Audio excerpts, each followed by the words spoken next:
Hello everyone and welcome to another video. Today is a different format where instead of doing a structured review on a PS1 game, I'll just talk about it. It's less game analysis and more of a chill discussion. Let's get started. So, Silent Hill, a classic horror game, probably one of the best out there. I'm happy I chose this as my first horror game. You see, the title for this video isn't an exaggeration. This isn't clickbait. I don't handle horror well. I'm easy to scare and my mind becomes hyperactive. I can't sleep and even have nightmares. Yes, I'm a wuss. I'm not talking about dark fantasy, grimdark, or even traditional gothic horror. I'm talking about horror games and movies where the intention is to instill dread, to make you feel uncomfortable, to make you feel paranoid. I've stayed away from horror since I was a child. If you told me years ago that I'd be playing a horror game in my 20s, I'd probably told you to f*** off. And yet, here we are. I didn't expect to react to the game positively. I was initially bracing for the worst. Silent Hill made me afraid of a lot of things as a child. Fog, gray skies, mirrors, old hospitals, the dark, blackouts, silence. But I embraced them while playing the game. I accepted that they would be my partners for the entire journey. While it did help get me situated, that's not to say I wasn't unnerved. Silent Hill throws some tried and tested scare tactics. Some might say they're tropes, but they're tropes done right. I honestly think it added in the game's atmosphere. Things felt eerie, which is the point considering Silent Hill is supposed to be a weird town that feels otherworldly. Nearly everything looked and sounded alien, especially the enemies. They had enough notable characteristics that made them familiar, but that familiarity is muddled by how out of place they are in, well, everything. The sound design is and still creepy, from the infamous siren to the sound cues you hear in certain rooms. Said rooms can be empty, but they still make me feel like I'm being watched. And just when I thought I wanted silence, the game proves me wrong. The silence is damning. It makes everything feel emptier, which is obviously a lie since there are enemies out there. But hey, it works. The enemies are kinda all over the place. Don't get me wrong, some of them are iconic like the Air Screamers or the Grey Children, but their game presence and difficulty are lacking. They're scary the first time, but after the novelty wears out, they become nuisances. For the most part, I just get annoyed and go Rambo. Like, I just want to be done with you and get to my destination, stop being such a bitch about this. There were a lot of times where I went f*** it, whipped out the hammer or a gun, and went ham. And it felt satisfying.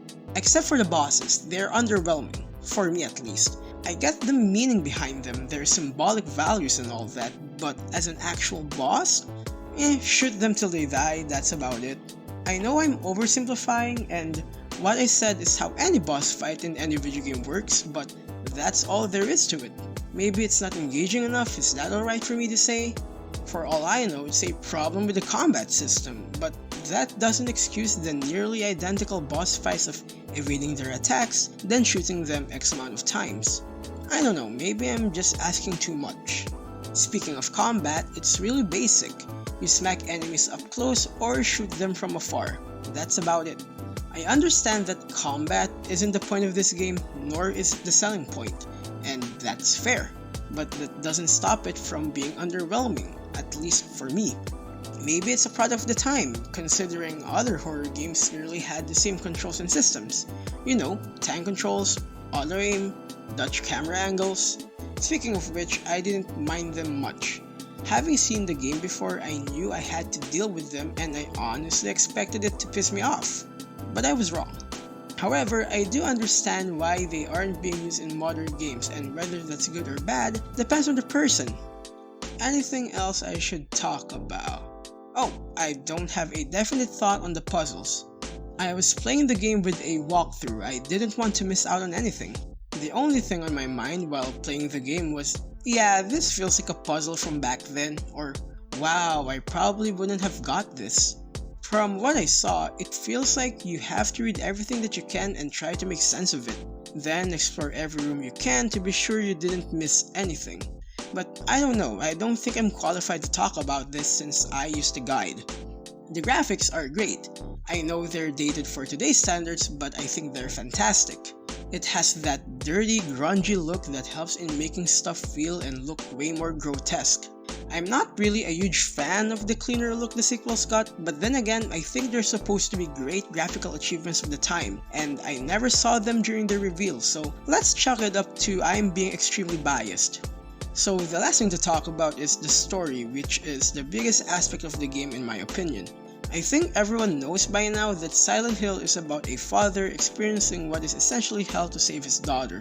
And I think it's also no secret that that's just a story on the surface, and Silent Hill is really about Alessa Gillespie, her plight, and what she is to the town. I really like it. It's a cool layered approach.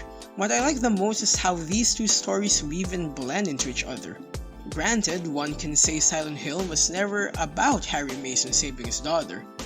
Then why are they here to begin with? Why not just directly retell Alessa's plight through the character or through a third-person narrator? I don't know the answer to that. All I know is that Harry and Cheryl's stories supplement Alessa's, giving it some more depth but from a different angle. Instead of giving more backstory, it gets top-heavy. Am I even making sense? Point is, they both make up the bigger picture. Nothing felt out of place, or at least nothing I noticed, and I really like that.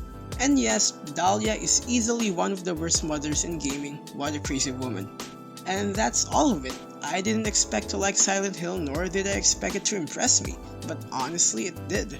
I won't go as far as to say it made me want to play more horror games. I'm still a coward, but this was definitely a horror experience I actually liked. I don't think I'm a fan of the series. Rather, I'm a fan of this entry specifically. I understand that the words of a new convert doesn't have that much weight, but I do urge you to give this game a shot if you haven't played it, or if you haven't played it in a while. Thank you for watching, and I'll see you in the next video. Hi there, if you like the content, please subscribe as it helps the channel. If you want to hear my thoughts on games or for channel updates, follow me on Twitter at KenAthomos. I also have a Ko-fi page if you want to further support the channel. Ko-fi support will be used to further improve the technical aspects of the channel. Thank you for the support. Take care!